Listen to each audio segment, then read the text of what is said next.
இன்று ரோபோ சங்கர் அவர்களுடைய மறைவு அனைத்து ரசிகர்களுக்குமே அது ஒரு பேரழிவு தான்.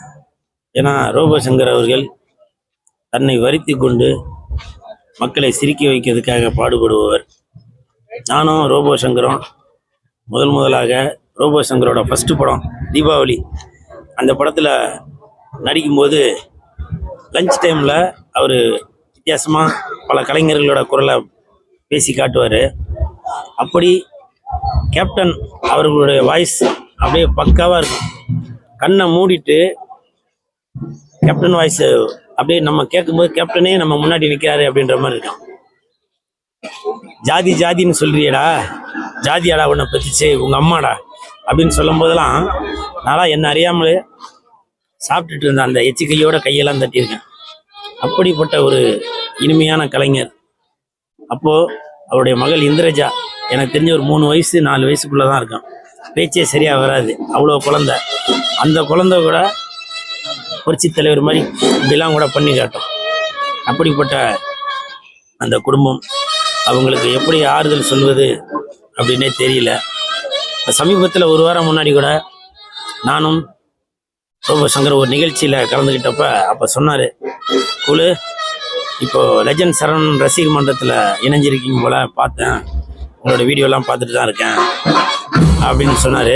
சொல்லிவிட்டு தண்ணியில் இருக்கும் மீன், நான் லெஜண்டோட ஃபேனு அப்படின்னு சொல்லி என்னுடைய அந்த கரகரத்த குரலில் உடனே அவர் அப்படியே மிமிக்ரி பண்ணி காமிச்சார்.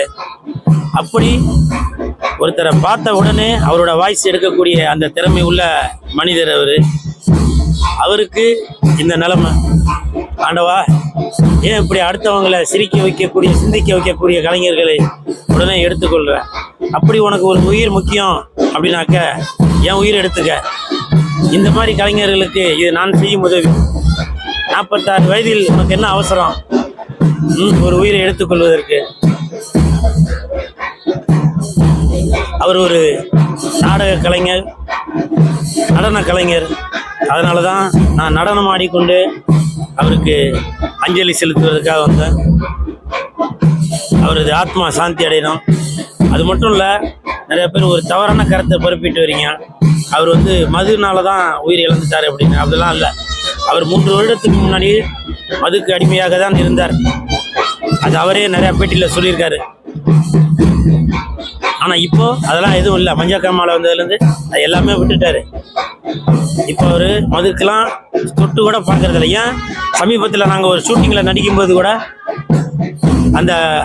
அங்கே உள்ள சிலர் கேட்டாங்க, எங்களுக்கு மது வாங்கி கொடுங்க அப்படின்னு. அப்போ கூட வேணாப்பா, அது உங்கள் உயிருக்கு கேடு, சாப்பிடாதீங்க, நான் ஒரு முன்னுதாரணமாக இருக்கேன் அப்படின்னு சொல்லி சொன்னேன். அதெல்லாம் எனக்கு இன்னமும் ஞாபகம் இருக்குது. அதனால் தயவு செஞ்சு மது யாரும் அருந்தாதீங்க. அவர் இறந்ததற்கு காரணம் மது இல்லை. அவர் இறந்ததுக்கு காரணம் மது இல்லை. அவரோட இயற்கை அவரை இழுத்து கொண்டது. அந்த ஆண்டவன் அவரை இழுத்து கொண்டார். மது நாட்டுக்கும் வீட்டுக்கும் கேடு, உங்கள் உயிருக்கும் கேடு. தயவு செய்து மது அருந்தாதீங்க.